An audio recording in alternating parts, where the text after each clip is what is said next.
आइए इस नववर्ष की इस प्रभात वेला में, अमृत वेला में ध्यान के ऊपर, ध्यान की गंगा में गोते लगाने के लिए अब मैं आग्रह करता हूँ आदरणीय दीक्षांत जी से कि वो हमें इस गंगा में गोते लगवाएंगे। सहना भवतु सहनो भुनक्तु सह वीर्यं करवावहै तेजस्विनावधीतमस्तु मा विद्विषावहै। ओम शांति शांति शांति। पूजनीय मातृशक्ति, आदरणीय बंधुओं, 2 दिवसीय दिव्य ध्यान शिविर के दूसरे दिन में आप सबका हार्दिक अभिनंदन है।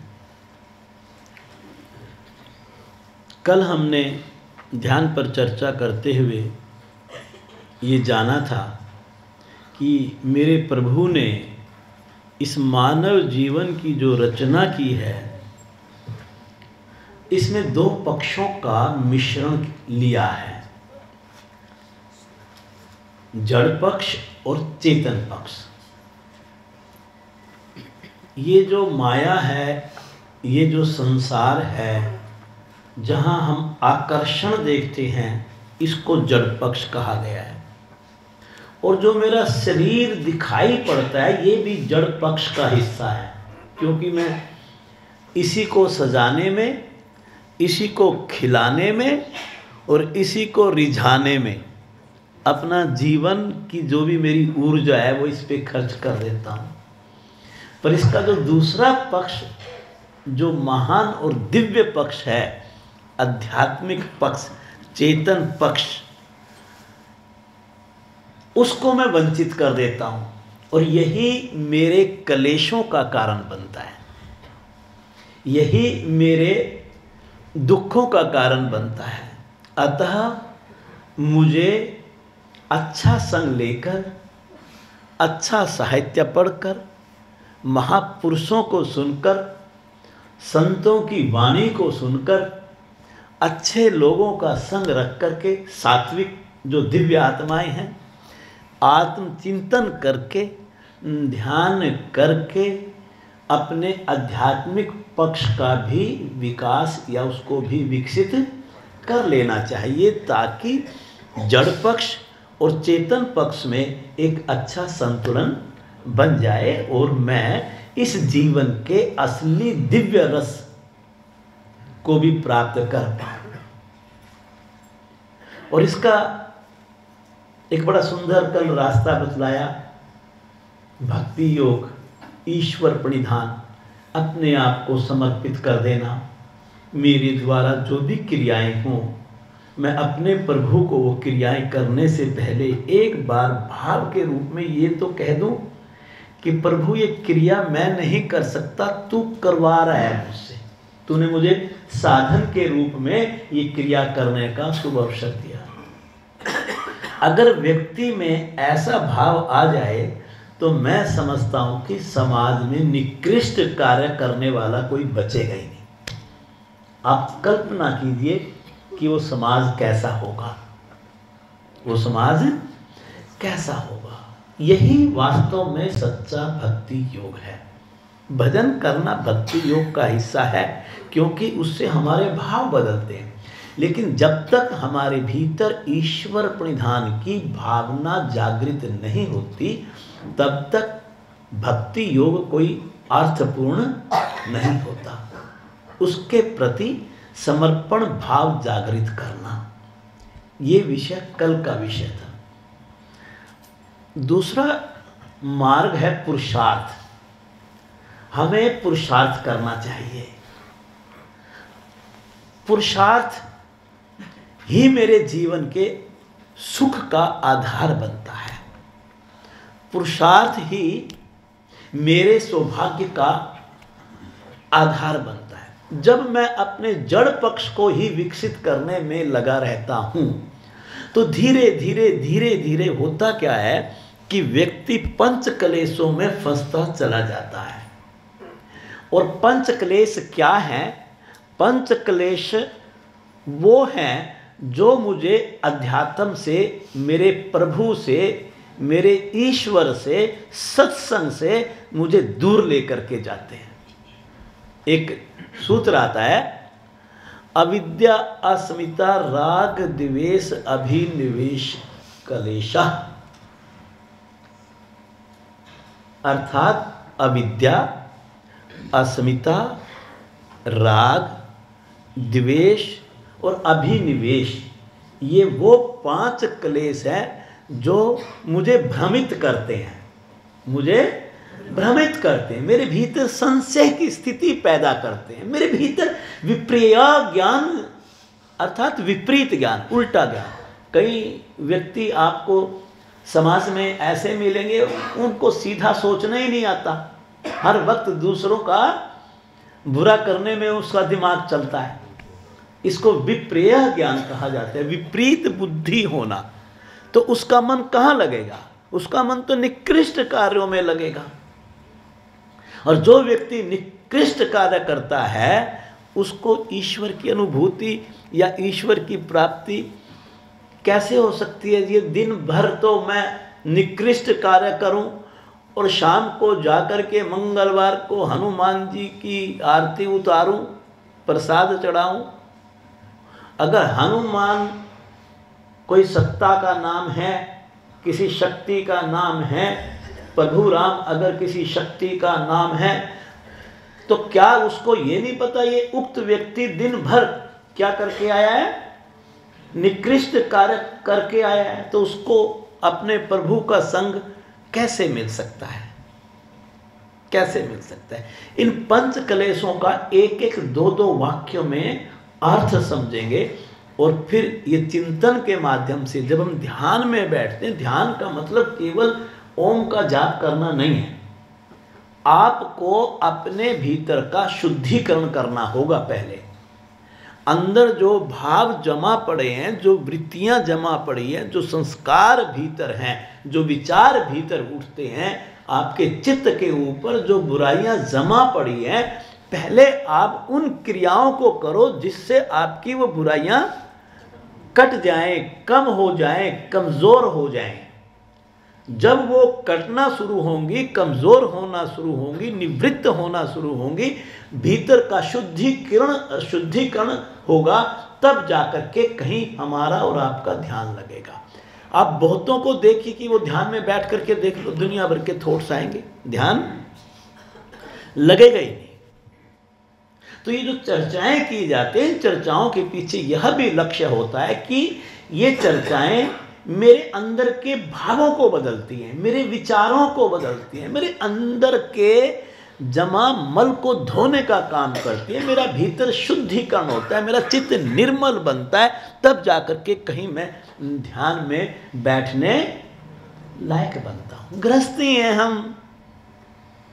मैं एक बात हमेशा कहा करता हूँ अपनी इन चर्चाओं में कि जो धुले हुए वस्त्र आप पहन करके आए हो, याद रखना शाम तक यही वस्त्र मैले हो जाएंगे। जो धुले हुए वस्त्र आज आप अभी नहा धो करके इस दिव्य कार्यक्रम में पहन के आए, यही वस्त्र बोलिए शाम तक मैले हो जाएंगे। फिर आपके पास दो ही ऑप्शन तो हैं, या तो अगले दिन इन वस्त्रों को फेंक दो और नए बाजार से खरीद के पहन लो, क्योंकि पैसा तो बहुत है आपके पास। ऐसा करते हो या धो के पहन लेते हो? बोलो। तो पगले, अगर तुझे पता है कि वस्त्र धुल करके पहने जा सकते हैं, तो जो हम कर्म करते हैं, जो क्रियाएं करते हैं, जो नकारात्मक विचार हमारे भीतर आते हैं, जो निकृष्टताएं आती हैं, जो ये वृत्तियां मेरे शरीर में, मेरे सूक्ष्म कारण शरीर में, चित्त के ऊपर संचित रहती है, तो तू साधना के माध्यम से इनको भी धोया करना। इनको भी तो धोया करना। इसका मतलब ये हुआ कि ये जो शोधन का कार्य है, ये जो धुलाई का कार्य है, जैसे कपड़ों की धुलाई आप जिंदगी भर करते हो ना, तो प्यारे इस चित्त की धुलाई भी जीवन पर्यंत चलने वाली क्रिया है। और वह इन कार्यक्रमों के माध्यम से, मनन के माध्यम से, पठन के माध्यम से संभव है, अच्छे संग के माध्यम से संभव है। अविद्या किसको कहते हैं?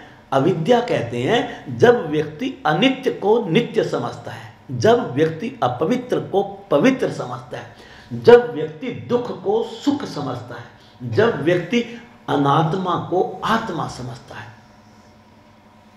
और कोई व्यक्ति ऐसा नहीं इस धरती के ऊपर जो अविद्या के जंजाल में फंसा हुआ नहीं है। हम कितना भी दावा कर लें,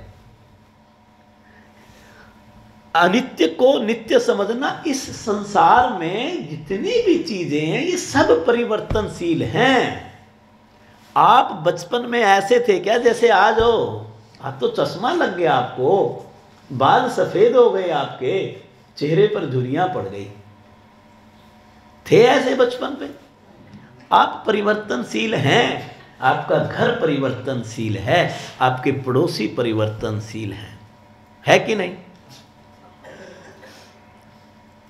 हम इसको समझते हैं कि तो परमानेंट है हमारे पास। आप पवित्र को पवित्र समझते हैं। अभी आप नहा धो के आए हैं, आप सोच रहे हैं हम तो पवित्र हो गए। कहाँ पवित्र हो गए भाई? आपने किसको ढका इन कपड़ों से? कभी सोचा आपने क्या है इन कपड़ों के मध्य, जिस शरीर के ऊपर तू इतना अहंकार करता है? छील कर तो देख, तो इसको उतार के तो देख, इस चमड़ी को अंदर मांस मिलेगा। मांस को तो कितना पसंद करता है प्लेट में जब रख दें आपके सामने। वो हड्डियां जिनके ऊपर तू कूद रहा है, वही तो उन्हीं से तो तेरा शरीर बना है। तेरे सामने अगर सड़क पर हड्डी पड़ी तो उसको कितना पवित्र समझेगा भाई? कहीं अगर हम 100 मिलीलीटर रक्त कहीं पर बिखेर दें, कितना पवित्र समझेगा? आपकी आंतों में तो मल भरा पड़ा है, मूत्राशय में मूत्र भरा पड़ा है, जितनी चीजें आपके शरीर के भीतर है, मैंने नाम ले दिया। बोलिए क्या पवित्र है? बोलिए। हम अपवित्र को पवित्र समझना ही तो अविद्या है। आप चित्त की बात करते नहीं, चेतना की बात करते नहीं, उस तत्व की बात करते नहीं, उधर हम जाते नहीं। उलझ कहां गए? इस शरीर में। इसी को ही तो संवारते हैं, इसी को कंघी करके आए हो आज आप सारे, नहीं करके आए क्या? आप कल्पना कीजिए जो बात है वास्तव में। एक दृक शक्ति होती है, एक दर्शन शक्ति होती है, एक देखने वाला होता है, एक दिखाने वाला होता है। हम दोनों को एक समझ बैठते हैं। चित्त दिखाने वाला है, चेतन देखने वाला है, एक दृष्टा है। जब इन दोनों को हम एक समझते हैं, अस्मिता क्लेश हमें घेर लेता है, और अस्मिता क्लेश से मैं उत्पन्न होती है, कर्तापन का अभिमान उत्पन्न होता है, अहम पैदा होता है। ये कोठी मेरी है, ये तिजोरी मेरी है। अरे तू इस कोठी का मालिक भी, तू तिजोरी का मालिक भी है। बता, जब तेरे प्राण निकलेंगे, इसी घर के फर्श के ऊपर तेरे को जमीन पे लिटा दिया जाएगा। बोल अपने मुंह से, कोठी मेरी है और ये तिजोरी मेरी है। आप चिंतन कीजिए, ये अस्मिता क्लेश है। मैं सच्चाई को समझ नहीं पा रहा हूं। सेठ मरते नहीं क्या जी? बोलो ना, अमीर मरते नहीं क्या?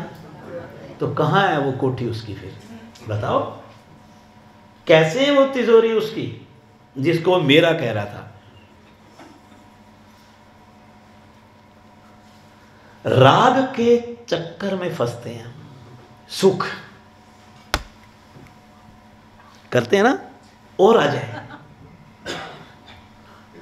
जो मेरे पास है वो मेरे पास रहे, जितना है उसमें वृद्धि हो जाए। बोलो, सोचते हैं कि नहीं? सच्चाई बताते रहना, जो झूठ है बोल देना कि आप ऐसे बोल रहे हो। जो मेरे पास है वो मेरे पास रहे, उसमें कमी ना आए। जो जितना मेरे पास है उसमें वृद्धि हो। एक बात और कह दूं, जो दूसरों के पास है वो भी मेरे पास है।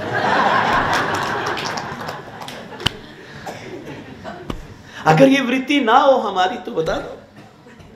राग है ये। क्या है ये?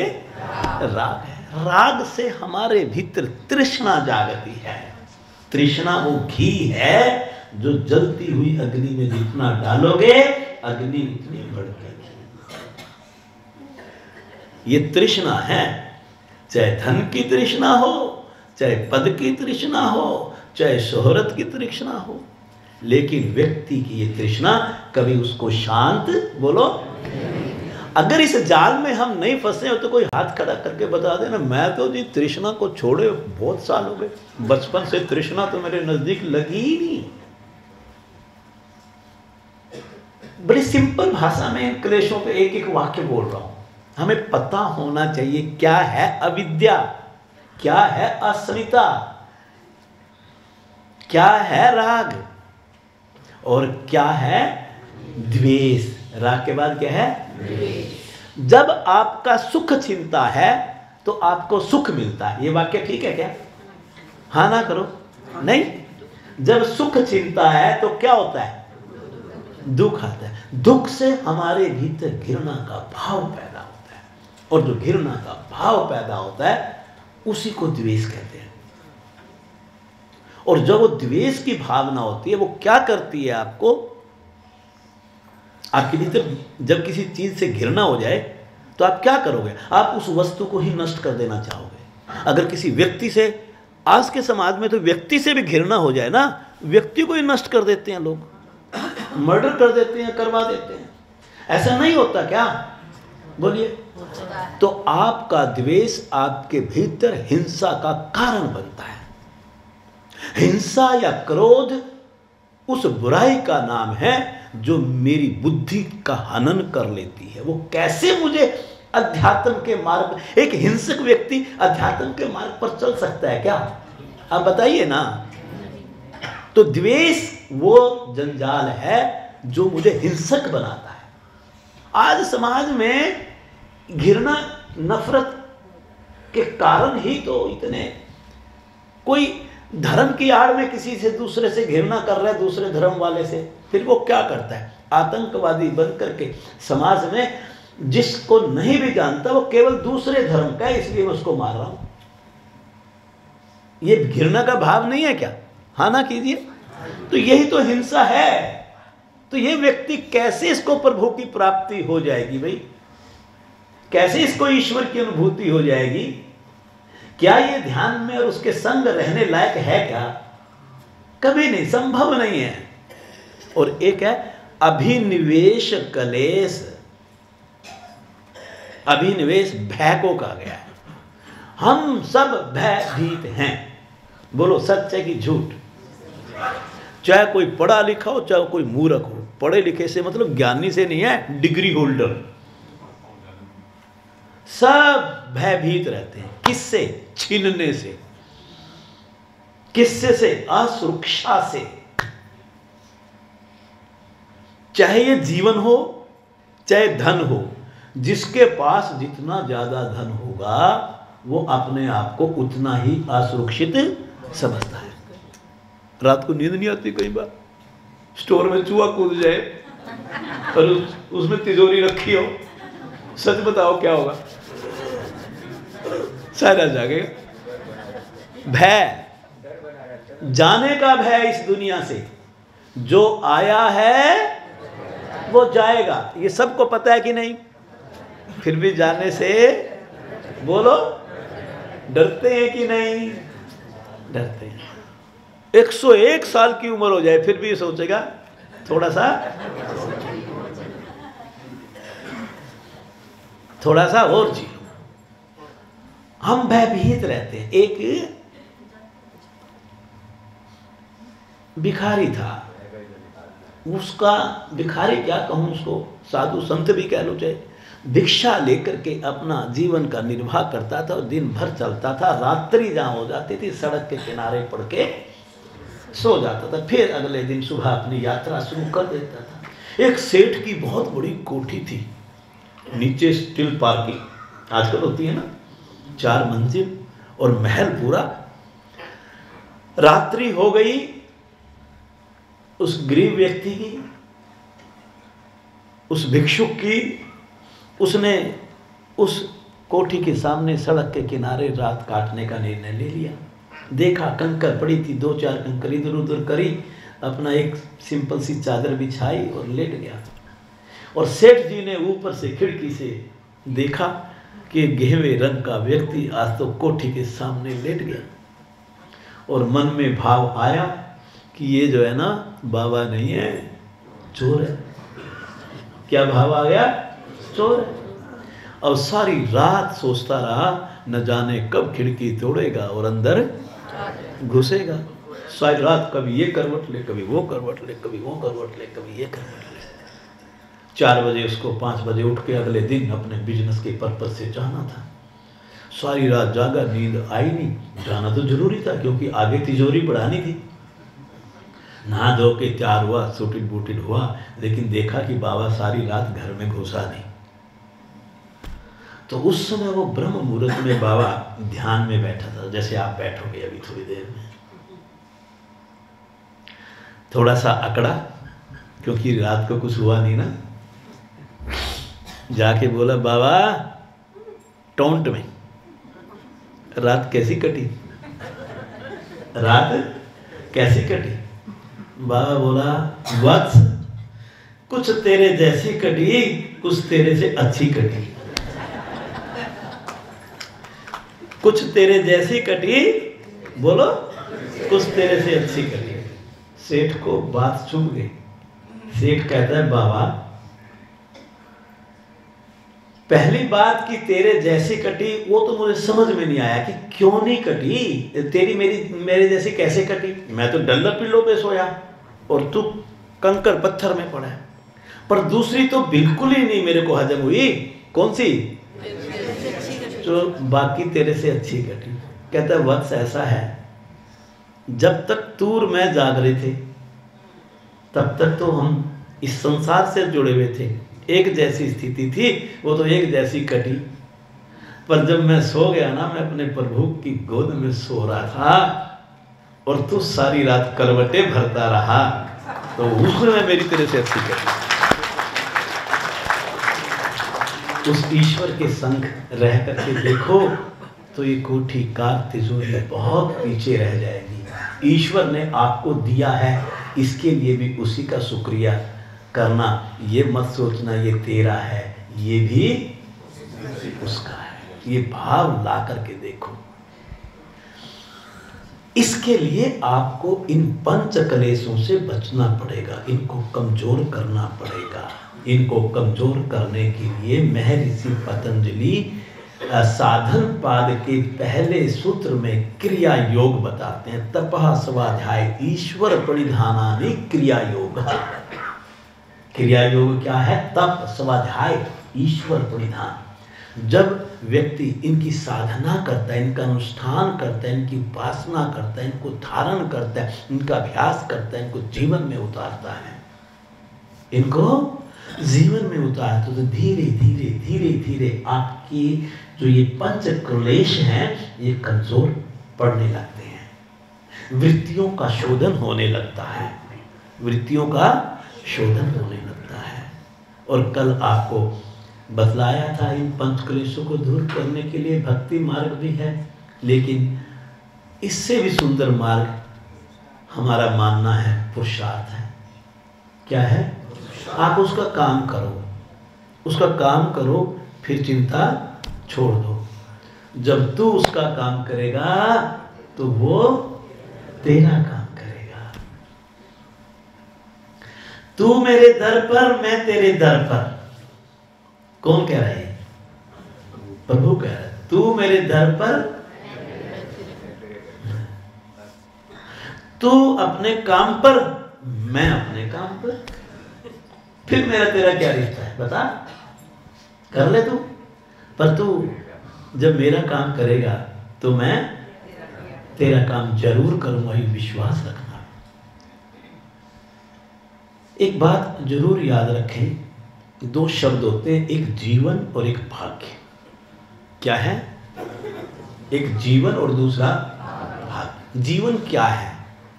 मैं कई बार परिभाषित करता हूं इस शब्द को, जो आपके भीतर चल रहा है ना इस वक्त, वो आपका जीवन है। अगर इस समय आप सुख अनुभव कर रहे हैं, अच्छा अनुभव कर रहे हैं, अपने आप को आनंदित अनुभव कर रहे हैं, तो आप सच मानो आप स्वर्ग में जी रहे हो। स्वर्ग ऊपर नहीं है, भूल जाना मरने के बाद किसने सोचना दिया, किसने नहीं। स्वर्ग ही नहीं पर है जिसकी अनुभूतियां अच्छी हैं, जिसका अंतःकरण पवित्र है, जो इस आनंद के सागर में डुबकियां लगाता है, जिसकी ये उसका स्वर्ग है। आपके भीतर आपकी अनुभूतियों की चलने वाली, बहने वाली अनुभूतियों की अनावर्त धारा ही आपका जीवन है। अगर ये अनुभूतियां आपकी अच्छी हैं तो आपका जीवन भी अच्छा है, आप स्वर्ग में जी रहे हैं। अगर आपकी अनुभूतियां अच्छी नहीं हैं तो आप नर्क में जी रहे हैं। बोलो इस समय कहां बैठे हो आप?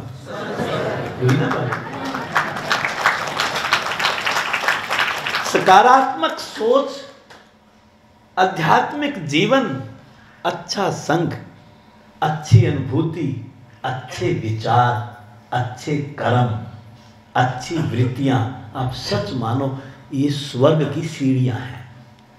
चल के तो देखो इन पर, चल करके तो देखो। अगर हमारे जीवन में कुछ बुरा हो जाए, एक मैं अपनी फितरत बता रहा हूं, अगर हमारे जीवन में अगर कुछ बुरा हो जाए तो हम पहला कसूर मेरे प्रभु का निकालते हैं। किसी का लीवर डैमेज हो जाए और वो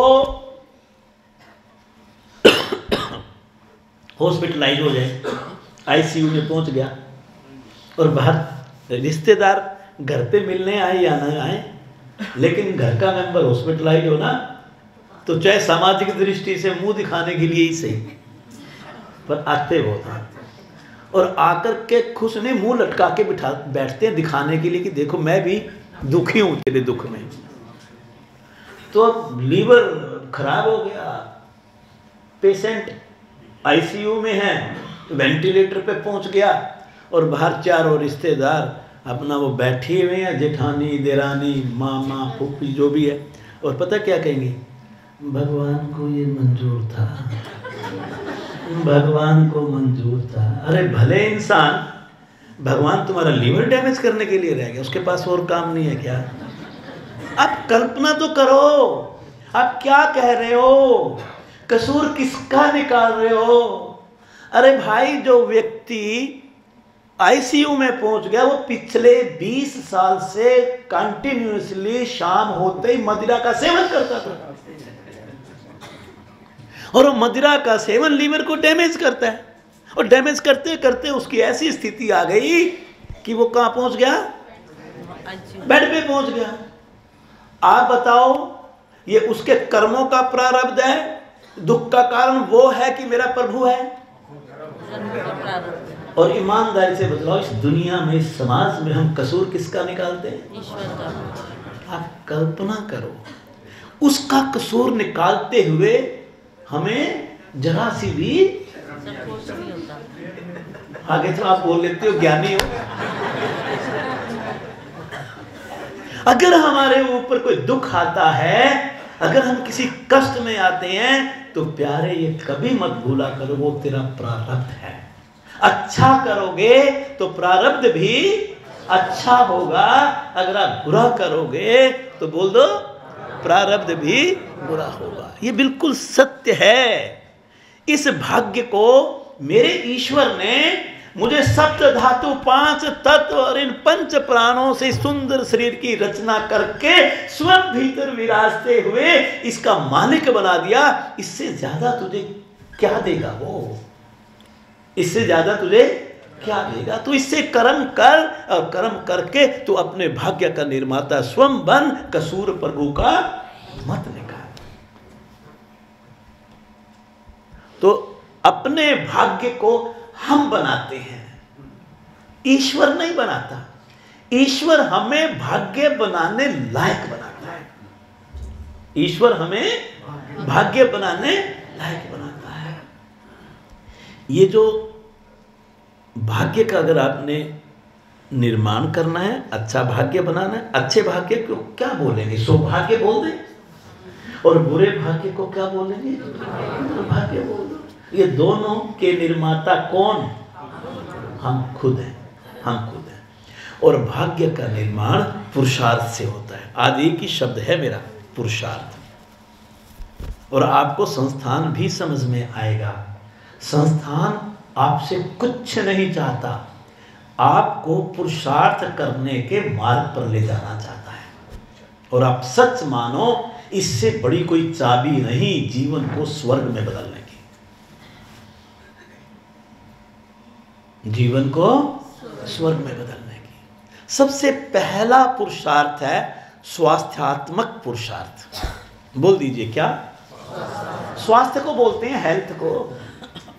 अगर ये काया स्वस्थ हो, मुझे बीपी ना हो, मुझे शुगर ना हो, मेरे घुटनों में दर्द ना हो, मेरा पेट ठीक हो, मुझे माइग्रेन ना हो, हार्ट पेशेंट ना हूँ, 8:30 बजे पूरी नींद आ जाए, 4 बजे ब्रह्म मुहूर्त में उठ जाऊँ, मेरा शरीर अपने काम को खुद करे, पानी लेके खुद पीता हूँ, घर का सारा काम कर लेता हूँ, दिन भर मैं थकता नहीं हूँ, भाग दौड़ पूरी करता हूँ। आप सच मानो, इससे बड़ा स्वर्ग कोई हो सकता है क्या? बोलिए ना। तो इस पुरुषार्थ, अभी मैंने आधा बताया था, आपने ताली पहली बजा दी है। हम तो स्वास्थ्यात्मक पुरुषार्थ, मेरे घुटने चले, मेरे पैर चले, मेरा पाचन ठीक हो, मेरा निष्कासन ठीक हो, मैं हृदय रोगी ना हूं, मैं बीपी का रोगी ना हूं, मैं शुगर का रोगी ना हूं, इसके लिए मैं अपनी साधना करता हूं, आसन करता हूं, भोजन ठीक रखता हूं, शुद्धि क्रियाओं का अभ्यास करता हूं। तो क्या तू एहसान करता है किसी पे? ये पुरुषार्थ कहां से आया? ये पुरुषार्थ नहीं है जिसके लिए ताली बजाई आपने। आप पहले अपने आप को ऐसा बनाओ और फिर समाज में दूसरों को इस मार्ग पर चलाओ। ये सच्चा पुरुषार्थ।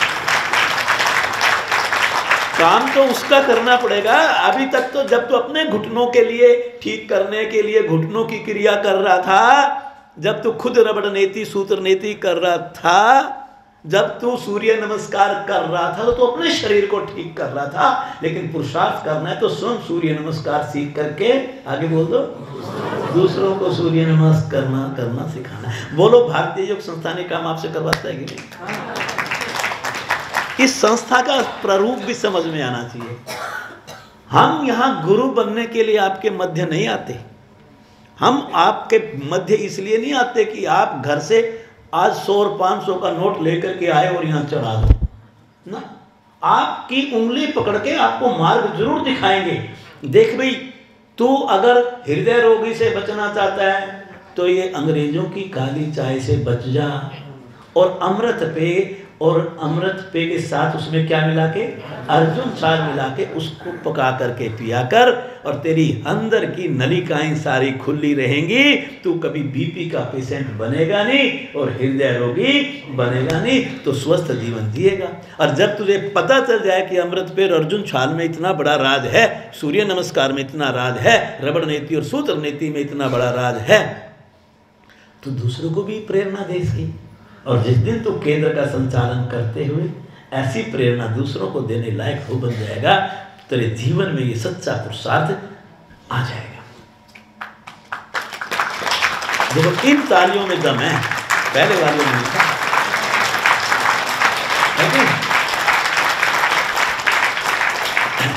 दूसरा पुरुषार्थ है ज्ञानात्मक पुरुषार्थ। बोलिए कौन सा पुरुषार्थ? ज्ञानात्मक का मतलब ज्ञान से है, पर ज्ञान का मतलब जानकारी नहीं है। हृदय रोगी को हृदय की जानकारी होगी, आई स्पेशलिस्ट को आंख की जानकारी होगी, स्किन स्पेशलिस्ट को स्किन की ज्ञान का मतलब मेरे प्रभु के ज्ञान से है, मेरे ईश्वर के ज्ञान से है, आध्यात्मिक ज्ञान से है। तो अगर आपने कोई दूसरा पुरुषार्थ करना है तो आप कौन सा करो? ज्ञानात्मक पुरुषार्थ करो। दूसरों को अध्यात्म के मार्ग पर चलाने से पूर्व स्वयं अध्यात्म के मार्ग पर चलो। खुद तो आप 10 मिनट आत्मचिंतन रात्रि में करते नहीं, दूसरों को कहो कि रात्रि में सोने से पहले आत्मचिंतन किया करो। खुद तो कभी ध्यान में बैठ के देखा नहीं, दूसरों को कहते नहीं आप ना अगर ध्यान में बैठोगे आपके मस्तिष्क में अल्फा तरंगे बनेंगे जो कि आपकी पीनियल पिट्यूटरी ग्लैंड को बहुत बढ़िया बना देंगे, आपका हार्मोनिक बैलेंस ठीक हो जाएगा और आपको प्रभु की अनुभूति भी होगी, आपके सारे विचार सकारात्मक बन जाएंगे। वाह भाई वाह, बड़ा ज्ञानी है तो।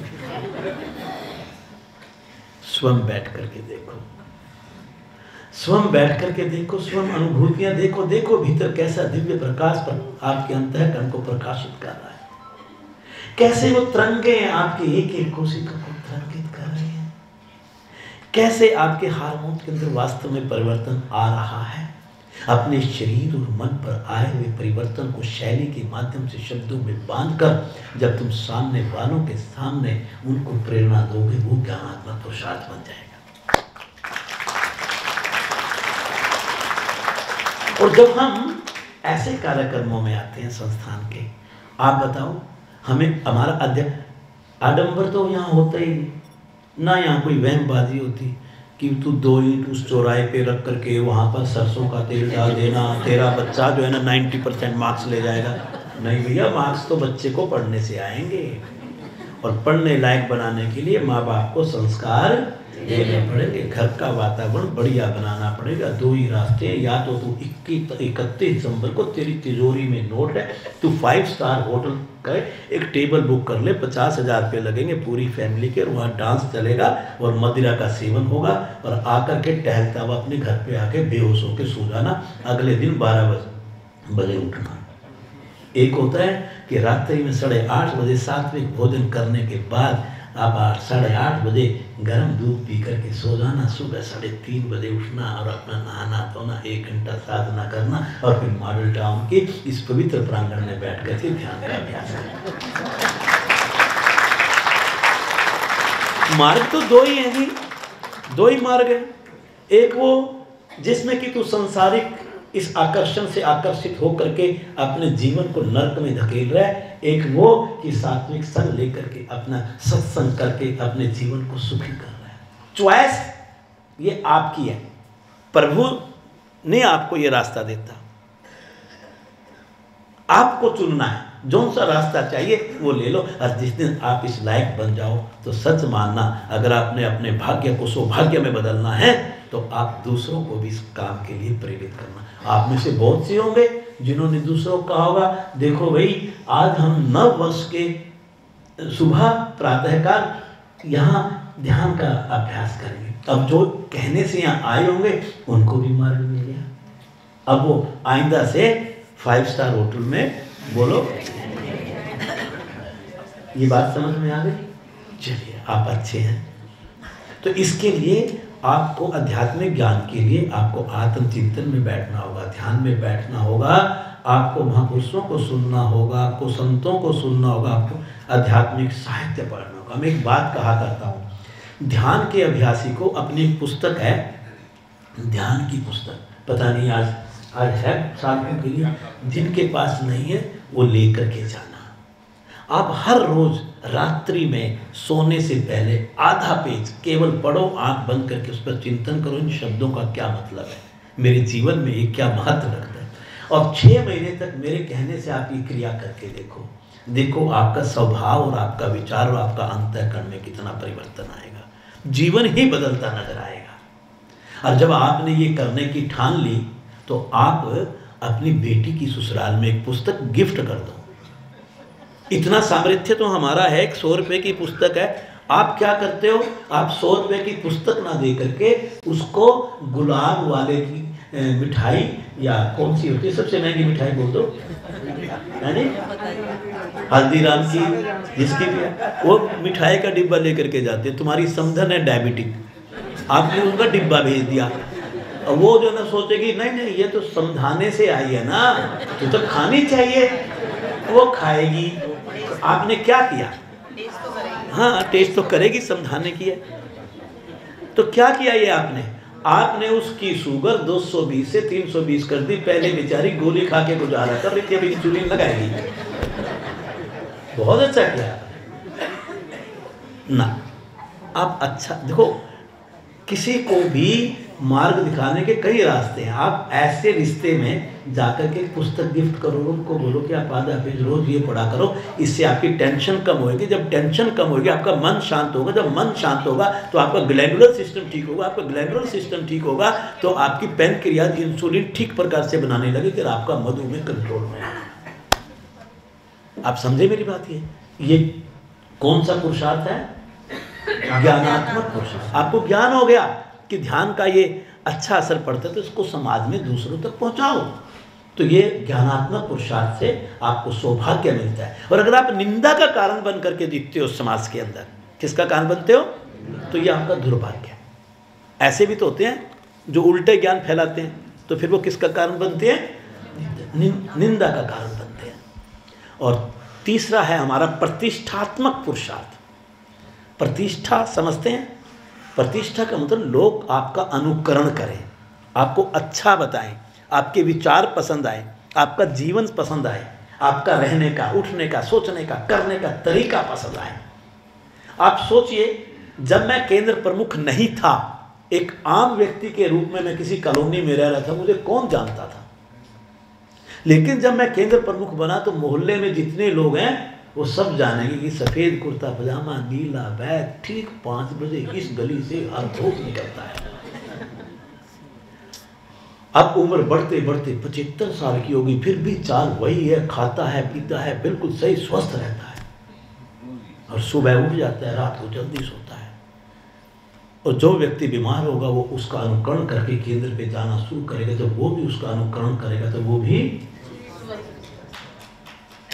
जब आप ऐसा जीवन जीते हैं, जब आप ऐसा जीवन जीते हैं कि आप दूसरों को भी उसका अनुकरण करवाने लगते हैं, आपके व्यवहार से, आपके स्वभाव से, तो उसको कौन सा पुरुषार्थ बोलते हैं?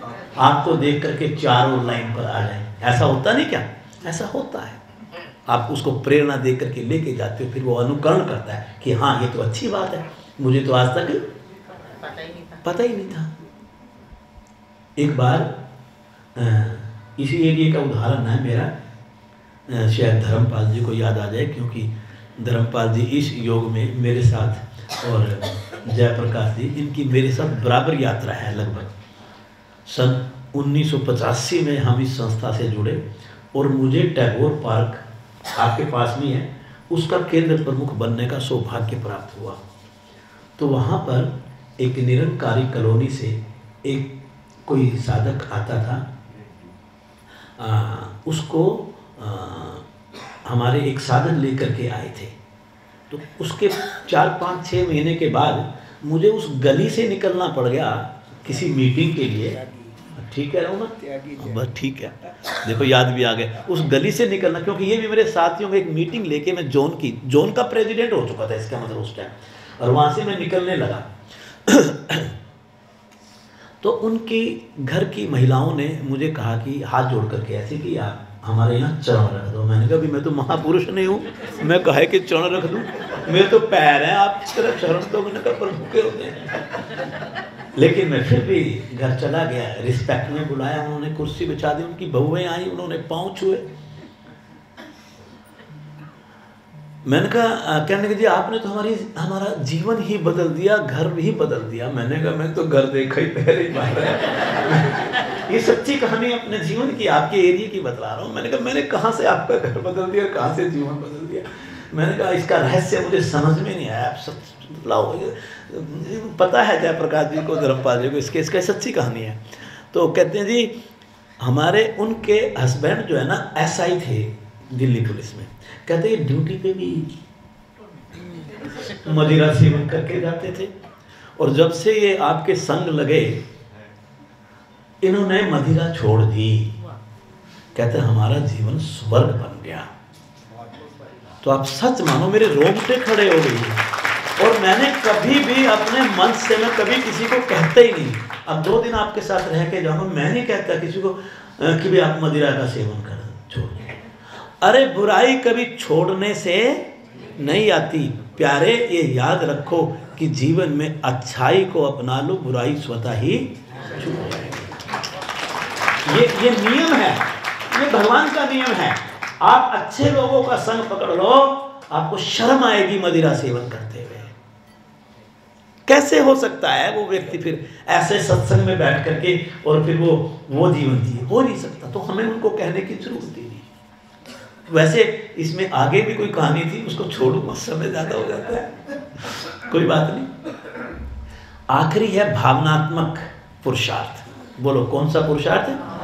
भावनात्मक पुरुषार्थ से हमारा मतलब क्या है? जब व्यक्ति साधना करते करते करते करते अपने भीतर से इतना बदल जाए कि वो अपने क्लेशों के ऊपर, अपने काम, क्रोध, लोभ, मोह, ईर्ष्या, द्वेष, अभिनिवेश, इनके ऊपर विजय हासिल कर ले और उसका धीरे धीरे धीरे धीरे स्वभाव बदलना लगे, स्वभाव से शांत होने लगे, सहजता उसके भीतर आ जाए, सरलता उसके भीतर आ जाए। और वो जब सहजता, शांत और सरलता को धारण कर ले तो दूसरों को भी इस लायक बोलो बनाना शुरू कर दे। और ये कब होगा? जो जीवन में सम अवस्था लाना जानता है, जो जीवन में संतुलन बनाना। विपरीत परिस्थितियां किसके जीवन में नहीं आती? आप बताइए, क्या आपने हमेशा सुख भोगे हैं? आप कितने भी सुखी हो आज, क्या विपरीत परिस्थितियां नहीं आती? क्या प्रतिकूल परिस्थितियां नहीं आती? क्या असंतुलन की स्थिति नहीं बनती? लेकिन आप प्रतिकूल परिस्थिति को भी अनुकूल बना लेते हो, आप विषम को भी सम स्थिति बना लेते हो, आप असंतुलन को संतुलन स्थिति में बदल देते हो। आप द्वंद्वों में फंस जाओ तो उसको सहन करने की शक्ति आपके अंदर आ जाती है। आप ऐसा तप जिस दिन करने लग जाओगे तो सहजता और सरलता आपके पीछे आने लगेगी और आप ये तप दूसरों को करना सिखा दो। अगर आप ये तप दूसरों को करना सिखा दो तो यह आपका भावनात्मक पुरुषार्थ कहलाएगा। और अगर आप इसका उल्टा करके देखो तो आप कोई भी अच्छा काम करो, एक चाबी दे करके जा रहा हूं, आपके भीतर अहम नहीं आना चाहिए। मैं ये कार्यक्रम किया, किसी कान में हवा मारी, ये कार्यक्रम मेरी वजह से सफल हुआ है, इतनों को मैं लेके आया हूं। देशराज जी को कौन जानता है यहाँ? देशराज जी भाव ला रहे हैं, ये मेरे शब्द हैं जिनकी वजह से आप यहाँ बैठे हो। अरे पगले, तू तो अपनी पलक नहीं झपका सकता, अपनी किस अहम में गुजर रहा है? तेरे चाहने से ये पलक झपक नहीं सकती, तेरे हृदय की धड़कन तेरे धड़काने से धड़क नहीं सकती, तेरा श्वास तेरी इच्छा से चल नहीं सकता, तो तेरा है क्या? एक योगी ने, बस ये दृष्टांत सुना करके फिर अभ्यास करवाएंगे 15-20 मिनट। एक योगी गुहाओं में, पहाड़ों की गुहाओं में 12 साल तक की तपस्या की, उसने साधना की। साधना करके वापिस लौटा कलकत्ता स्वामी रामकृष्ण परमहंस के आश्रम में। अगर आप में से कोई कलकत्ता घूमने गया हो तो जो काली माता का मंदिर है वो बिल्कुल नदी के किनारे पे है, गंगा जी के किनारे पे है। मैं भी गया था देखने के लिए, 2 दिन गुजारे मैंने वहां पर। तो वो योगी जाकर के आश्रम में उनका प्रवचन सुनने लग गया, प्रवचन चल रहा था। तो उसने कहा, अरे जितना नॉलेज ये बांट रहे हैं इससे ज़्यादा तो मुझे क्या आ गया अंदर, और 12 साल की तपस्या का अहम आ गया। उन्होंने कुछ सिद्धियां प्राप्त कर ली थी योगी ने, और एक बहुत बड़ी सिद्धि प्राप्त कर ली थी पानी पर चलने की। किस पे? अब नदी साथ थी। तो बोले कि स्वामी जी कहता है बोलो। कहता आप तो पहुंचे हुए स्वामी हो, आपने तो प्रभु को की अनुभूति की है। हाँ वत्स की है। स्वामी जी बोले, कहता है मैंने भी 12 साल हिमालय की गोद में तपस्या की है। कहता हो जाए, क्या हो जाए? प्रतियोगिता। स्वामी जी मुस्कुराए और समझ गए भी आज तक गड़बड़ हो गई, और उनको नदी के किनारे ले गए। कहते हैं नदी पार करनी है और पानी के ऊपर चल के करनी है। चल के दिखाओ, आप पार करके दिखाओ, वरना मैं पार करके दिखाऊंगा। कहते स्वामी जी 12 साल तपस्या करके साधना से मैंने ये सिद्धि प्राप्त की है, और मैं पानी पे चल करके नदी पार कर सकता हूँ। स्वामी जी बोले, कहते अच्छा? कहता हाँ। कहते फिर तो तूने अपनी जिंदगी के 12 साल बर्बाद कर दिया। कहते क्यों? कहते ये तो मैंने जब पार करनी होती है, मैं 2 आने दे करके नदी पार कर जाता हूँ।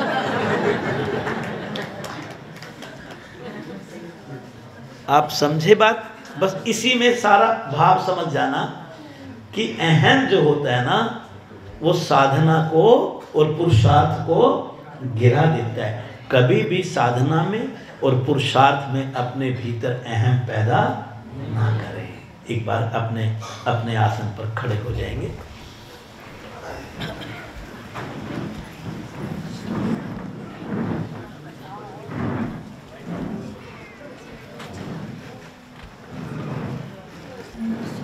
लाइटें जो है ना, 1-2 लाइटें, क्योंकि आपकी रिकॉर्डिंग सुचारू रूप से चलती रहेगी, कुछ लाइटें बीच में आज ऑन रखेंगे। एक लाइट इस सेक्शन की एक लाइट जला दो जहाँ मैं बैठा हूँ।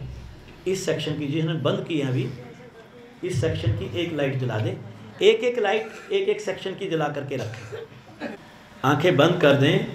जिन्होंने चश्मे पहने हुए चश्मे उतार दें। मोबाइल बंद होने चाहिए।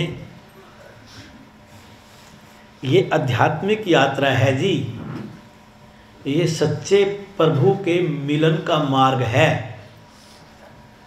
आज भजन में एक भाव आया था कि प्रभु तेरे से एक ही गिला है कि तू नज़र नहीं आता, पर आज ये गिला ख़त्म कर देना। ये मैं मन से कह रहा हूँ आपको कि उस प्रभु को वो नज़र अगर नहीं आते तो गलती हमारी है। वो तो तैयार बैठे हैं दर्शन देने के लिए अपने भक्त को। भक्त पुकार के तो देखे सच्चे दिल से, अपने भीतर के नेत्र खोलो। और ध्यान में साधक के भीतर के नेत्र खोलना सहज हो जाता है। ये बाहर की दुनिया जब हम देखते हैं, ये बाहर का आकर्षण जो है, ये मुझे मेरे प्रभु के दर्शन करने से रोक देता है। आज ये व्यवधान खत्म कर दो, अपने और प्रभु के बीच की इस दीवार को गिरा दो। किसी की साधक की आंखें खुली नहीं रहनी चाहिए। बाहर की दुनिया को दिन भर देखते रहना। अभी कुछ देर अपने प्रभु को देखने का प्रयास करो। साक्षात प्रभु नजर आएंगे आपको। आज सर्वप्रथम अपने शरीर को इस प्रकार से सीधा और शिथिल कर दो कि आपको शारीरिक पीड़ा कोई भी महसूस ना हो। एकदम रिलैक्स कर दो।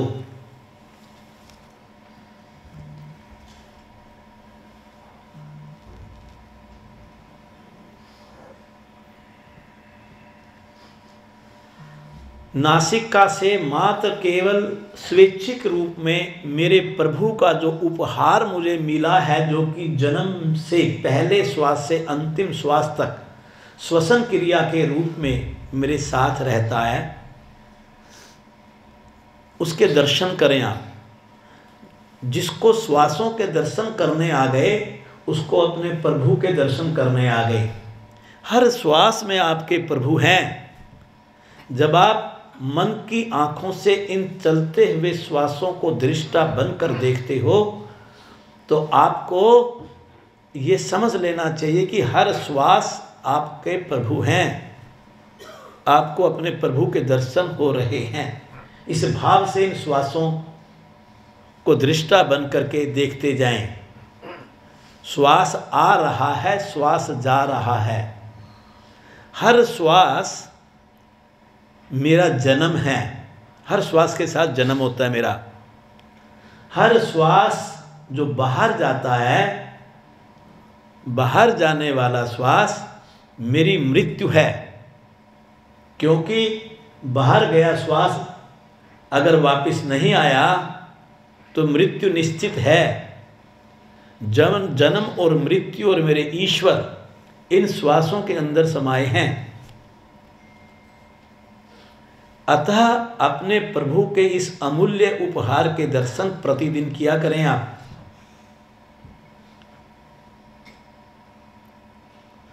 दर्शन करते करते करते करते अपने मस्तिष्क के मध्य में उसे खाली दिव्य पवित्र कमरे के रूप में देखें। ये दिव्य स्थान है आपके मस्तिष्क के मध्य। देखिए, आपको 2 सफ़ेद रंग की पंखुड़ियां नजर आएंगी, जिसे ईड़ा और पिंगला के रूप में हम देखते हैं। उसके मध्य एक जलती हुई दिव्य ज्योत के दर्शन करें। उस दिव्य ज्योत से प्रकाश की किरणें चारों तरफ निकल रही हैं। इस दिव्य प्रकाश को अपने इस मस्तिष्क की ऊपर वाली छत के ऊपर महसूस करें पड़ती हुई। अब इस दिव्य कमरे के नीचे जो फर्श है उसके ऊपर महसूस करें पड़ती हुई दिव्य किरणें। इस दिव्य कमरे के दाएं कान की तरफ जो दाईं दीवार है इस कमरे की, उसके ऊपर इन प्रकाश की किरणों से इन्हें प्रकाशित होते हुए महसूस करें। इसी प्रकार बाईं दीवार को, बाएं कान की तरफ, माथे की तरफ आगे की दीवार को और लघु मस्तिष्क की तरफ पीछे की दीवार पर, इस तरह इस दिव्य ज्योत से, इस पवित्र प्रकाश से, इस दिव्य प्रकाश से ये दिव्य स्थान प्रकाशित हो रहा है, ऐसा महसूस करें। ये दिव्य ऊर्जा मुझे सहस्रार चक्र के माध्यम से यहाँ तक पहुँच रही है।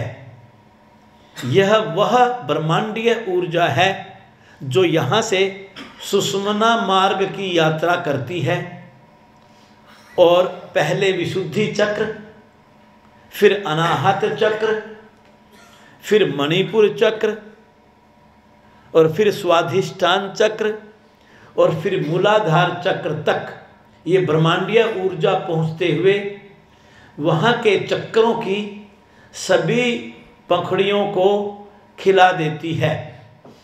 यह दिव्य ऊर्जा इन चक्रों पर स्थित नाड़ियों और उपनाड़ियों से बहती हुई शरीर की एक एक कोशिका तक पहुंचती है।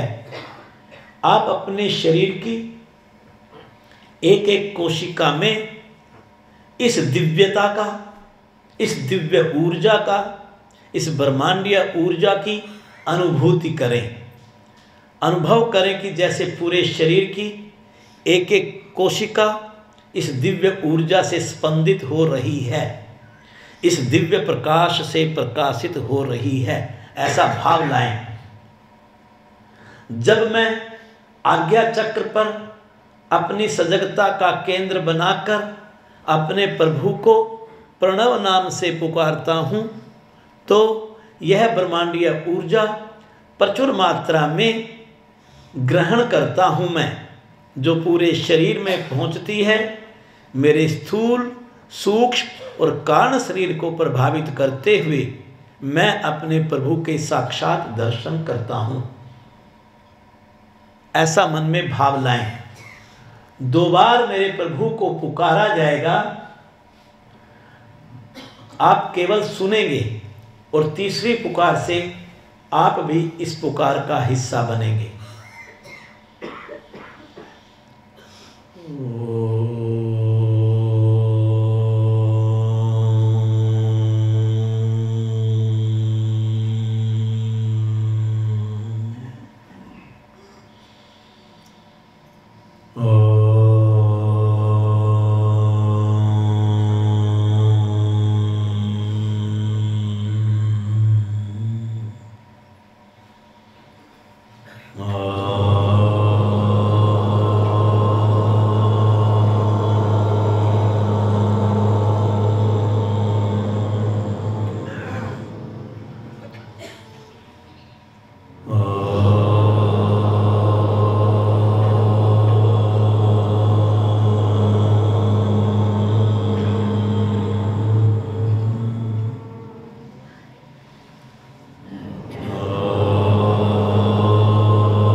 मन ही मन अपने प्रभु को मानसिक रूप में तड़पते हृदय से पुकारते जाएं। पुकार में तड़प हो, पुकार में निष्ठा हो, पुकार में समर्पण हो।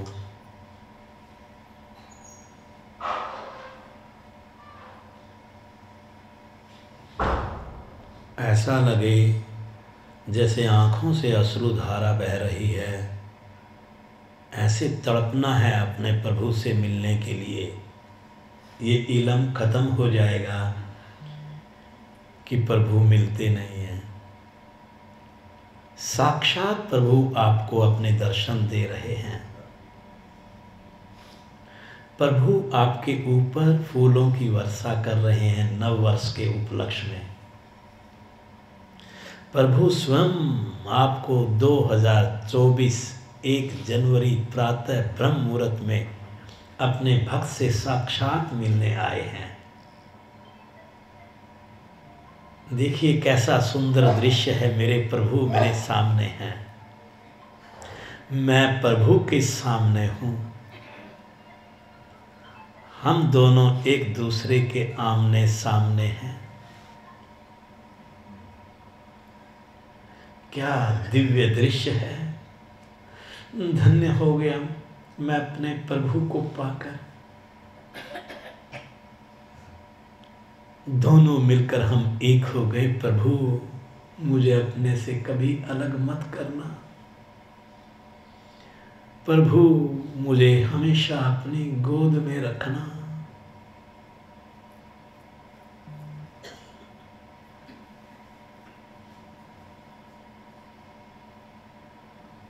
धन्य हो गया मैं अपने प्रभु को साक्षात देखकर।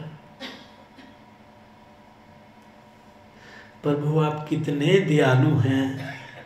मैंने पुकारा और मेरी पहली पुकार में आप मेरे संग आकर खड़े हो गए।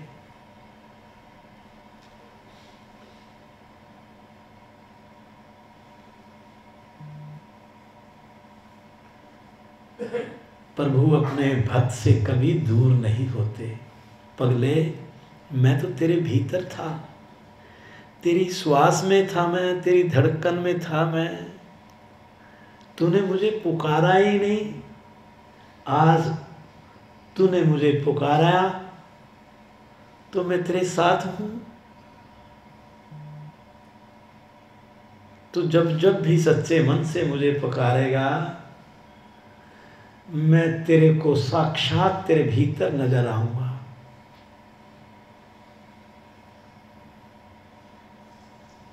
लूट लीजिए इस आनंद को। यही है दिव्य सागर, यही है आनंद की गंगा। लगाइए डुबकी इसमें।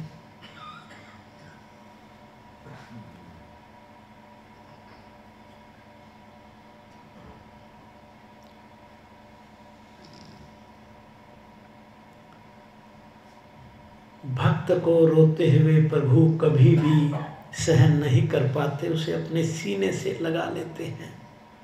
लग जाइए अपने प्रभु के सीने से, लग जाइए।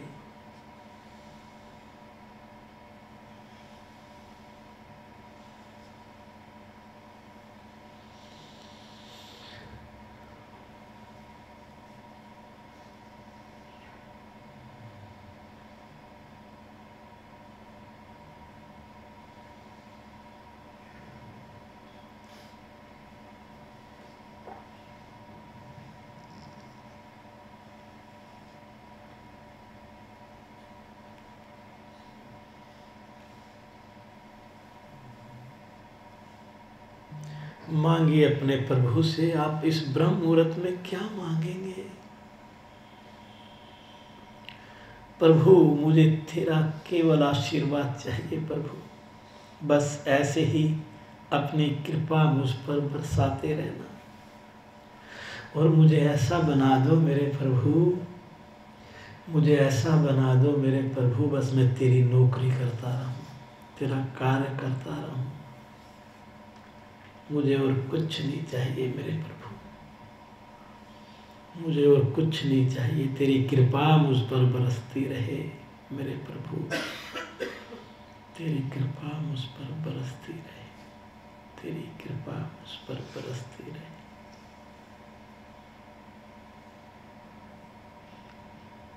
भावों में धन्यवाद कीजिए अपने प्रभु का। शब्द नहीं रहते भक्त के पास जब प्रभु साक्षात दर्शन देते हैं। भावों से धन्यवाद कर दीजिए प्रभु।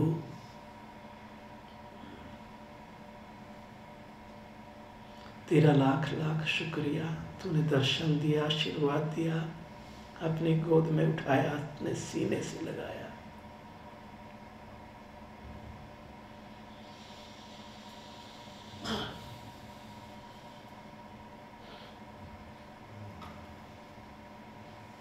शांति पाठ करेंगे हम, बहुत ही धीमी आवाज में होगा। पहले ओम की ध्वनि के लिए श्वास भरें।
दोनों हाथों की उंगलियों से बहुत सहजता के साथ पलकों को सहलाते हुए आंखें खोलेंगे, हथेली न मलेंगे।